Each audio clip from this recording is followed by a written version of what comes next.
Welcome to new TV Telugu. Super star Rajinikanth cinema వస్తుందంటే అభిమానుల సంబరాలు ఏ స్థాయిలో ఉంటాయో ప్రత్యేకంగా చెప్పనవసరం లేదు. ఆ క్రేజ్ ఇప్పుడు దేశ సరిహద్దులు దాటింది. రజనీకాంత్ నటిస్తున్న తాజా చిత్రం కూలీ కోసం సింగపూర్లోని ఓ సంస్థ తమ ఉద్యోగులకు ఏకంగా వేతనంతో కూడిన సెలవు ప్రకటించడం ఇప్పుడు సంచలనంగా మారింది. సోషల్ మీడియాలో చక్కర్లు కొడుతున్న నివేదికల ప్రకారం సింగపూర్ కు చెందిన ఒక సంస్థ తమ కంపెనీలో పనిచేస్తున్న తమిళ ఉద్యోగులకు కూలీ సినిమా చూసేందుకు ప్రత్యేకంగా పెయిడ్ హాలిడే ఇచ్చింది. అంతేకాకుండా సినిమా విడుదలయ్యే తొలి రోజే ఫస్ట్ షో టికెట్లు, తినుబండారాలు ఖర్చుల కోసం 30 సింగపూర్ డాలర్లు కూడా అందిస్తామని ప్రకటించింది.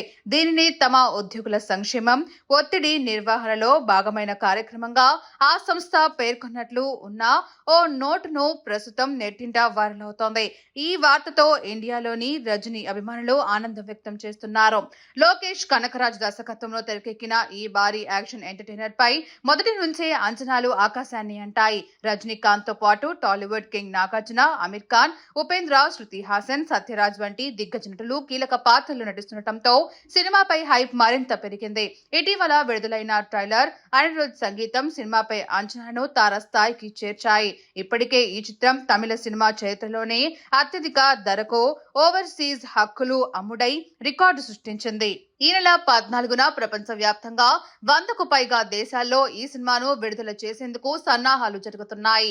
ఇంతటి భారీ అంచనాల మధ్య central board of film certificate ఈ చిత్రానికి ఏ సర్టిఫికేట్ జారీ చేయడం కొంతమంది అభిమానుల్లో ఆందోళనకు కారణమైంది. రజనీకాంత్ చిత్రాలకు కుటుంబ ప్రేక్షకులు, పిల్లలు పెద్ద సంఖ్యలో వస్తారు. ఏ సర్టిఫికేట్ కారణంగా వారు సినిమాకు దూరమయ్యే అవకాశం ఉందని విశ్లేషకులు భావిస్తున్నారు. ఏదేమైనా సినిమా విడుదలకు మరికొన్ని రోజులే మిగిలి ఉండటంతో కూలీ ఫీవర్ ప్రపంచ వ్యాప్తంగా అభిమానులను ఉర్రూతలూగిస్తోంది.